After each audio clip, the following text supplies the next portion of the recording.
Okay.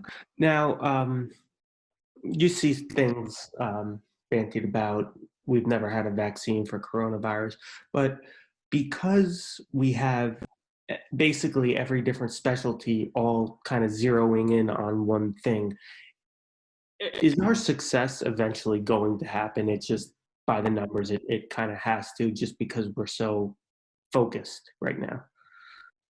I would like to think so. You're right. I mean, there's never been so much attention paid to the coronavirus, probably in history. I think it really depends on the behavior of the virus, in terms of how much can it mutate, or how does it change, or are there multiple strains? We have, I think there's like, I think the last number I heard was like there are close to 90 vaccines in development at some stage of development. Has there ever been anything like that for the common cold? Absolutely not. So I'm an optimist like you. I think that with all this attention and pooling of resources, that maybe we'll hit the jackpot. And maybe if it's not for COVID-19, maybe we hit something else. Maybe we develop something that could be useful for other viral infections, which, it's really hard to manage these. It's not like simply with a bacterial infection, you can target a component of that bacteria with an antibiotic. Viruses are a lot trickier to treat. So maybe we'll at least learn something from this initiative, given how much money and time is being put into it, let alone maybe we'll come up with something that can confer protection for the population overall. Now, from a dermatology standpoint, I guess you spoke about some of the symptoms, and maybe they're less prevalent than obviously the fever, shortness of breath, things like that. But the drugs seem to be the drugs that dermatologists often prescribe.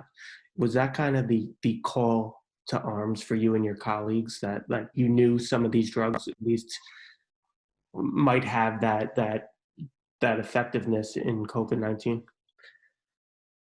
Yeah, I think with respect to the anti-inflammatory drugs, so you think about the biologics, you think about hydroxychloroquine.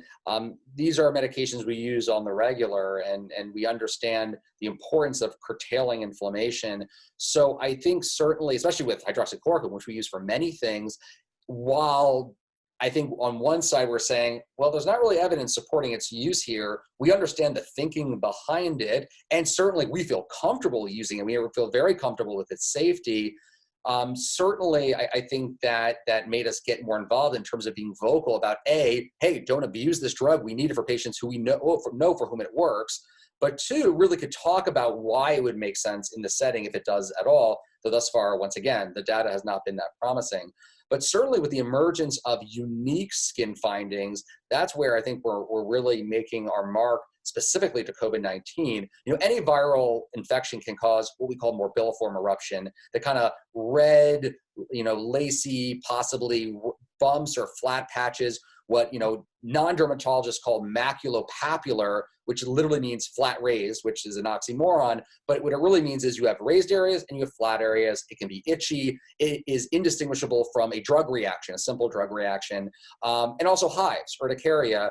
So no surprise we're seeing that here too, and that's probably the most common skin findings. But then you start to get into the vasculopathic stuff. So this perniosis-like eruption, which may or may not have any association with cold, because perniosis really is a reaction to cold exposure where you get perivascular inflammation and vasospasticity that ultimately gives you swollen, itchy, painful red digits. Could be toes, fingers, even ears, or even on the nose sometimes. Where here, they're not necessarily be that connection. Rather, it's the virus that's instigating this vascular damage that evolves into this inflammatory response that makes it look like perniosis. So that's somewhat unique to this virus. We are also seeing leukocytoclastic vasculitis, so small vessel vasculitis where there's inflammation destroying those vessels, causing bleeding into the skin. And we're seeing various gradations of that. We're seeing petechial eruptions, little tiny dots of blood in the skin versus broader purpuric areas. This too is not so unique to COVID-19 in that there are other viral infections that can certainly cause vasculitis. Infection overall is one of those common causes of small vessel vasculitis.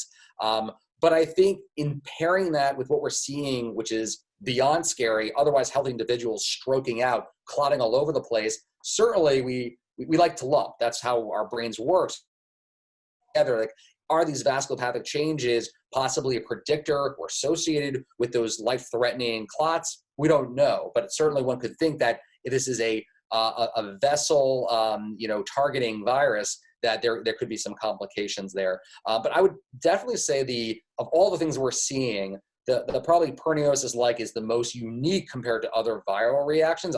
I'm not aware of any other viral infection that can really do that. Certainly hepatitis B and C can cause vasculitis. Other viruses can do that, but this is somewhat unique. Once again, it'd be great to know, what does it infer? And if I was a betting person, which I'm not because I always lose when I bet, I would bet that it's actually a good prognostic feature. But since I've said that, of course, I'm going to be corrected. But still, that's where my money is.